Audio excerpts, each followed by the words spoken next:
Բարին ընդմես, սիրելի քույրեր եւ եղբայրներ։ Մեր նպատակը ինքնաճանաչումն է, մարդ տեսակի ճանաչողությունը, որը երախավ անձ է, ֆիզիկական, զգացումային ու մտավոր։ Երաշտյան համակարգ, որն ունի երաստիճան կառուցվածք եւ զարգանում է երաշտյան էվոլյուցիոն աստիճաններում։ Նաեւ փոփոխվող ալիքների համակարգ է, ինքնավերարտադրվող ու ինքնակառավարվող։ Ու լինելով տիեզերքի անտենա, ինքն իր մեջ իրեն կորցրած ու հավերժության մեջ դեգերող չազատագրված մի ստրուկ է, գերեվարված հենց ինքն իրենից։ Այո, մարդը կորցրել է իրեն հենց ինքն իր մեջ, եւ հենց իր մեջ էլ պիտի փորձի իրեն գտնել, ինքնաճանաչվելով ու ճանաչելով իրեն, որ չդառնա խաղալիք երևութական ու աներևույթ բացասական ուժերի, զորությունների ու իշխանությունների կողմից, ոնց եղել է մինչև հիմա։ Այո, փոթորկված կյանքի ծովի ալիքներից ապշպրտված մի ծղոտի է նման, եւ ինչպես կարող է առանց հոգեվոր աշխատանքի մարդ հասնել բարձրագույն վիճակի ու ազատագրել իրեն իր ներսի բանտից։ Մեր առջև դրված նպատակը միասին այն հաղթահարելն է ամենօրյա հոգեվոր աշխատանքով, որն առանց սիրո անհնար է։ Եվ այսպես Թորգոմ Սարայդարյան 9-րդ գլուխ փոթորկված ծովը։ Ինչպես կարող էր մարդ հասնել բարձրագույն վիճակին, հասնել գիտակցության խորաթափանցությանը առանց հոգեվոր աշխատանքի։ Դեպի ինքն իրեն առաջխաղացման ընթացքում մարդն անցնում է փորձության ու վարժանքի 3 շրջանների միջով։ Հաճախ նա թափառում է այդ շրջաններով, չտեսնելով գետ մի ուղեցույց, լույս, բայց ցավն ու հաճույքը հետզհետե դուրս են բերում նրան մի շրջանից ու մտցնում մյուսի մեջ։ Նա դարերով թափառում է ֆիզիկական խավի անապատներում, տգիտության, արյան ու ցավի մեջ, հետո աստիճանաբար անցնում է հուզական ծովի մեջ եւ սկսվում է նրա մեծ ու դժվարին ուղևորությունը այդ անծայրածիր ու փոթորկված ծովի ալիքներով։ Ինչպես ասացինք, դա մտախաբությունների ու դյությանքների օվկիանոս է, խոր տխրության ու հաճույքի ծով։ Դա մի վայրագ ու ալեկոծված ծով է, որը կարող է ցանկացած պահի քեզ կուլ տալ, ծով, որի վրա դու ոչ մի կայուն ուղեցույց չես կարող գտնել եւ որի մեջ մոլորվում ես անթիվ անգամներ։ Լինում են պահեր, երբ դու պարզապես հրաժարվում ես քո ուղևորությունից ու հանձնվում հույզերի, պատրանքների ու դյությանքների վայրենի ալիքներին։ Մերթ ընդ մերթ մշուշի միջով նկատվում են մի քանի պայծառ աստղերի փայլը, բայց հաջորդ պահին դու կորցնում ես դրանք։ Դու ձայներ ես լսում վերին աշխարհից, բայց այդ ձայները վերածվում են ափերին զարնվող ալիքների ոռնոցի, եւ ուխտավորը նմանվում է ալիքների վրա լողացող փայտաբեկորի։ Այս մեծ օվկիանոսը հատելու համար ուխտավորից պահանջվում են բազում դարեր։ Աստիճանաբար նրա մկաններն ուժեղանում են, նա կառուցում է ավելի լավ նավակներ ու նավեր եւ օրերից մի օր ոտք դնում մտավոր խավի, կրակոտ, փողի վրա։ Մտավոր խավն էլ իր խնդիրներն ունի, իր խոչընդոտներն ու դժվարությունները։ Հետագա դասերի ժամանակ մենք կպարզաբանենք, թե ինչպես կարելի է հատել, անցնել այդ խավը։ Բայց մեր այժմյան փորձությունը հուզական ծովն անցնելն է եւ մեր ներքին Քրիստոսի համար դրա ջրերի վրայով առանց սուզվելու քայլելը հնարավոր դարձնելը։ Մեր հիմնական խնդիրը մեր հուզական մարմնի նավի կազմակերպումն է։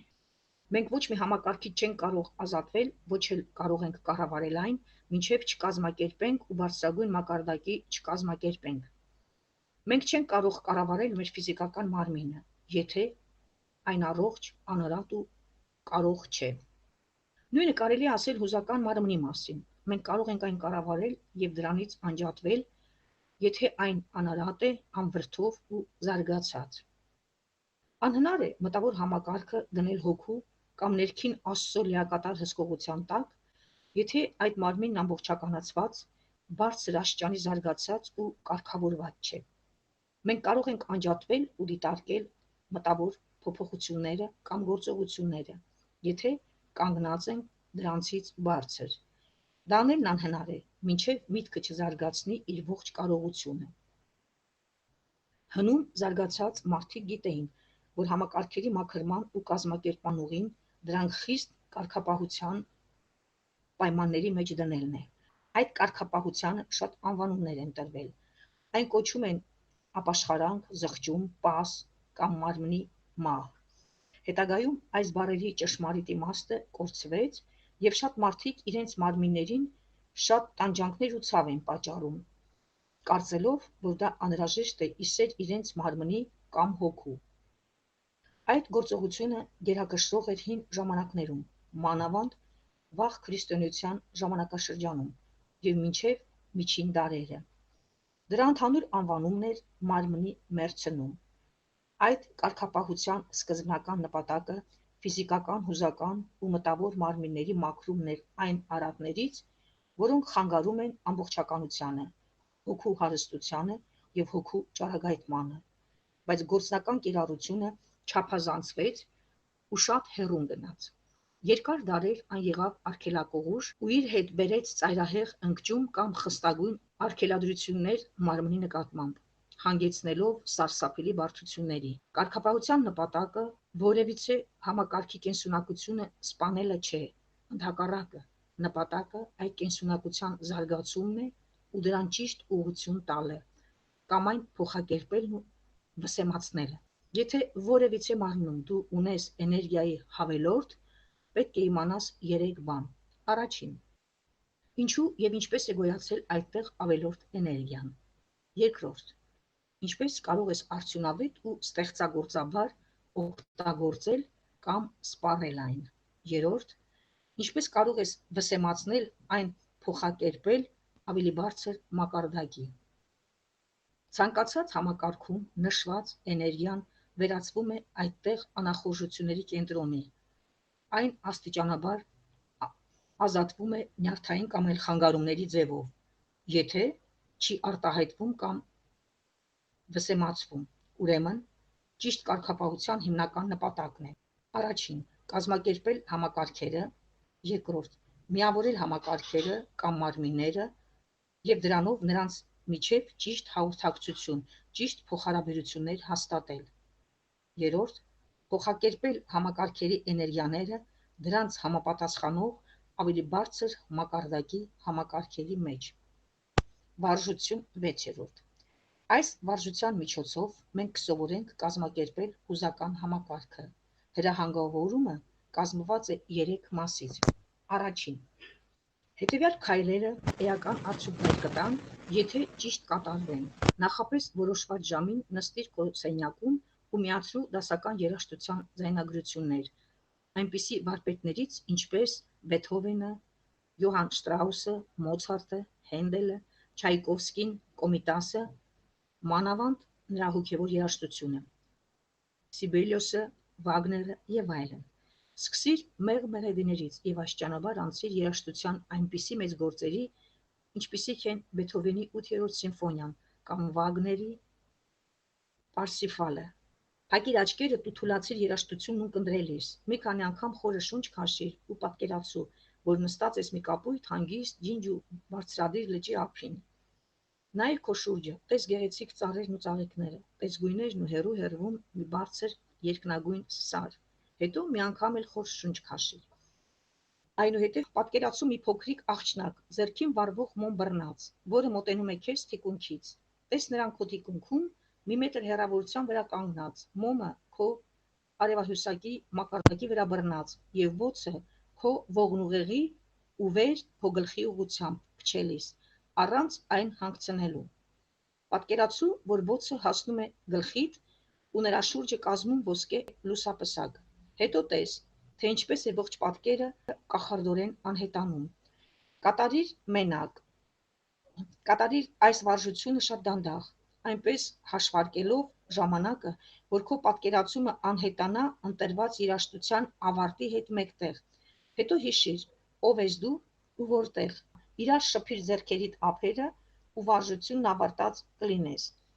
Եթե քո ընտրած երաժշտությամբ բավարարված չես, փոխիր այն, մինչև գտնես այն երաժշտությունը, որը քո մտքին հաղորդում է հստակ պատկերացման, ընդունակություն ու զգոնություն։ Այս վարժությունը պետք է կատարել օրական 1 անգամ 2 շաբաթվա ընթացքում։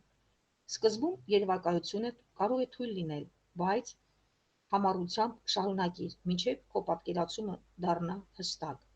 Մարդ գործելով է սովորում։ Մաս երկրորդ։ 6-րդ վարժության երկրորդ մասը նման է առաջինին նրանով, որ դարձյալ կատարվում է երաժշտության մեջ գործ ունկնդրել ես։ Երևակայությամբ գնա քո ամենասիրելի վայրը բնության գրկում, նստիր ու թուլացիր մի քանի րոպե, հետո վեր կաց ու զբոսնիր։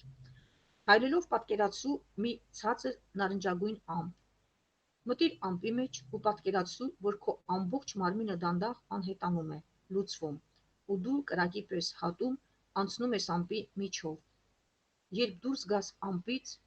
կանգնիր կրակի նման, խորը շնչիր ու պատկերացրու, որ շնչելիս քո շուրջը ձևավորվում է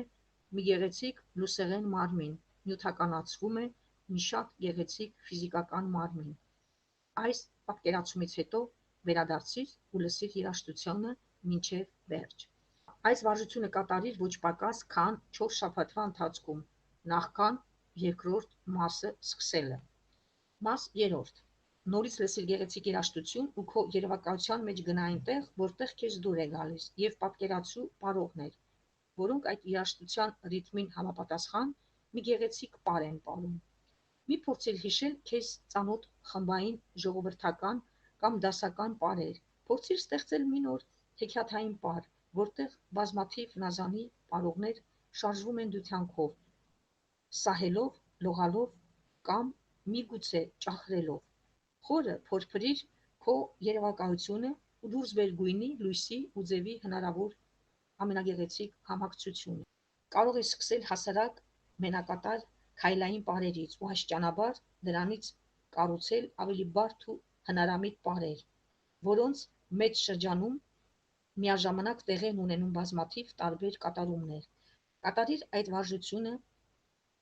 ամենաքիչը 4 շաբաթվա ընթացքում եւ վերջացրու մյուսների հետ միասին։ Մաս 4. Չորրորդ մասը փոքր-ինչ տարբեր է։ Միացրու երաժշտությունը, գնա քո հատուկ վայրը բնության գրկում եւ ողջ էությունը թուլացնելուց հետո պատկերացրու օդում 2 թռչուն։ Թող նրանք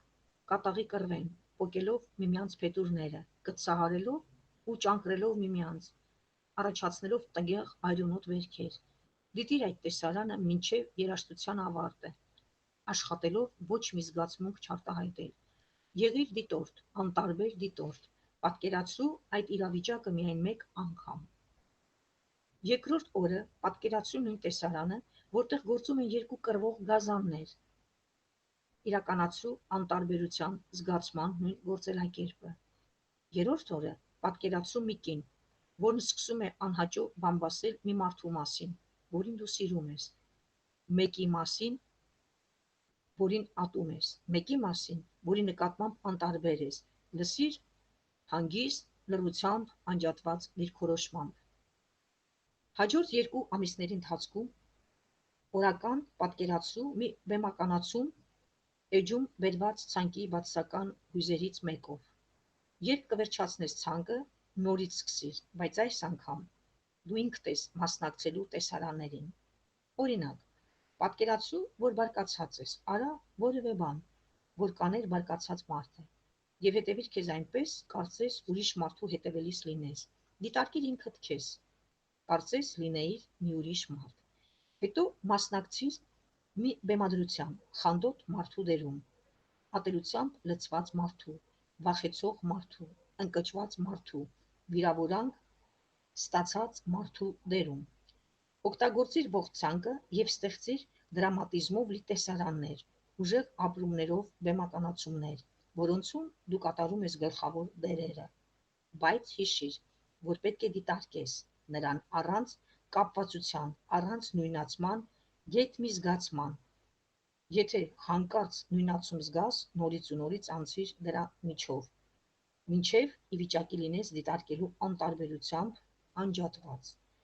Կանցնեն շատ ամիսներ կամ տարիներ, մինչև քո հուզական համակարգը կմաքրվի բացասական հույզերից։ Եթե որևէ հատուկ բացասական զգացում ես նկատում քո առօրյայում, վարժությունների ժամանակ աշխատիր դրա վրա, բայց արա դա աստիճանական սանդղակով, սկզբում փորձելով այն թռչունների, կենդանիների, երեխաների ու մեծահասակների վրա, իսկ հետո քո վրա։ Մաս 5. Այս մասը կատարվում է նույն ձևով, ինչ մյուսները՝ երաժշտության,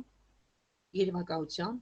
և հանգստի ու թուլացման վայրի կիրառմամբ։ Այդ քայլերից հետո ընտրիր որևէ բան, մի առարկա ու փորձիր հիանալ դրանով։ Աստիճանաբար դու կհայտնաբերես հիացման ավելի խորը իմաստ։ Սկզբում հիացիր երաժշտությամբ, հետո ծաղկով, ծառով, որևէ կենդանիով, մի սիրուն տեսարանով կամ ցանկացած բանով, որը շատ գեղեցիկ է։ Հետո աշխատիր պաշտել որևէ իր կամ մարդու ու փորձիր բարձրացնել քեզ այն օբյեկտի մակարդակին, որին պաշտում ես։ Ստեղծիր քո երևակայության մեջ այնքան մեծ գեղեցկություն, որ անկեղծորեն հիանաս ու պաշտես այն։ Մտածիր փառապանծ հերոսների, մեծ առաջնորդների, որևէ հանճարի մասին ու քո մեջ արթնացրու բարձր գնահատման, խոր հիացմունքի ու պաշտամունքի զգացում։ Սա կարող ես անել այնքան հնարագիտորեն, որքան ցանկանաս, օգտվելով երաժշտությունից, գրականությունից, սինթետիկ արվեստից, բայց դա կարող է արվել նաև ամենահասարակ ձևով։ Վարժանքի այս բոլոր ժամանակամիջոցներում, որ կարող են տևել 5 ամիս կամ 5 տարի, դու պետք է շարունակ դիտարկես քեզ քո առօրյայում։ Ամեն անգամ, երբ լինես ժխտող, երբ արտահայտես բացասական զգացմունքներ, գնա քո առանձնասենյակը կամ հատուկ տեղը ու նորից բեմադրիր այդ ապրումը, բայց այս անգամ շրջիր իրավիճակը, բացասական արտահայտության տեղ դնելով դրականը։ Օրինակ, մի խումբ մարդկանց շրջապատում լսելով ինչ-որ տհաճ քննադատություն քո հասցեին, դու քեզ վիրավորված, ընկճված զգացիր ու ասացիր մի քանի բացասական խոսք։ Այդ բացասական հակազդումը մաքրելու համար գտիր մենակ մնալու հնարավորություն ու պատկերացրու, իբր վերապրում ես այդ նույն միջադեպը, բայց այս անգամ վիրավորված ու ընկճված զգալու փոխարեն զգա քեզ բարձր տրամադրության մեջ, ուրախ, երջանիկ, փառք տուր նրան, ով արտասանել է բացասական քննադատությունը։ Նույն գործելակերպը պետք է հետևի այն դեպքերին ու բազմաթիվ տարբեր բացասական ապրումներին։ Այս ձևով քո ճնշված հույզերից շատերը դուրս կգան մակերևույթ ու կսրբվեն։ Բոլոր այս վարժությունները կնպաստեն քո հուզական մարմնի բարձր կազմակերպմանը, և կարճ ժամանակից դու կզգաս քո էության միջով հոսող մի նոր էներգիա։ Դու կլինես ավելի մագնիսական, լավատես, համբերատար, կենսուրախ ու առողջ հասկացողության, համբերության ու սիրո ոգու ճառագող։ Այդ ընթացքում կարևոր է պահպանել խստագույն կարգապահություն խոսքի մեջ։ Արտահայտված բառը սերտորեն կապված է հուզական մարմնի հետ։ Նա, ով կարող է վերահսկել իր խոսքը, կարող է նաև վերահսկել ու կազմակերպել իր հուզական մարմինը և դրանով հեշտացնել իր մտավոր մարմնի հսկողությունը։ Խոսքի կարգապահությունը մտային աշխատանք է։ Լավ է քիչ խոսելը, ավելի լավ է ոչինչ չասելը, մինչև լրիվ համոզված չլինես, որ այն, ինչ ցանկանում ես ասել, ճշմարիտ է, բարի և օգտակար։ Խոսելուց առաջ լավ մտածիր, արդյոք քո ասելիքը ունի այդ հատկությունները, եթե չունի, մի ասա այն։ Չար բացասական խոսքը ճեղքվածք է առաջացնում հուզական մարմնում և նրա մեջ ներմուծում այրող էներգիաներ, ինչի արդյունքն է թունավոր միջավայրի առաջացումը։ Բացասական խոսքը այրում է հուզական մարմնի կառուցվածքը, ֆիզիկական մարմնին պատճառում հիվանդություն և խավարեցնում մտավոր տեսողությունը։ Վերահսկելով խոսքդ, դու աստիճանաբար հսկողության տակ ես վերցնում քո հուզական մարմինը, քո մտավոր մարմինը և ուրեմն քո ֆիզիկական մարմինը։ Քո արտահայտած ամեն բառի մեջ կան բազում էներգիաներ, կան ձայնի տատանումներ, զգացմունքային էներգիա և մտավոր էներգիա։ Մեր հսկողությունը պայմանավորում է այն, ինչ մենք արտահայտում ենք։ Քրիստոսն ասել է, Ոչ թե բերան մտածն է պղծում մարդուն, այլ բերանից դուրս եկածը, այն է պղծում մարդուն։ Երբ մտավոր հուզական ու ֆիզիկական էներգիան մենք խոսքի մեջ արտահայտում ենք ստերով, չարախոսությամբ, բախով եւ այլ բացասական հույզերով ու մտքերով, մենք պղծում ենք ինքներս մեզ։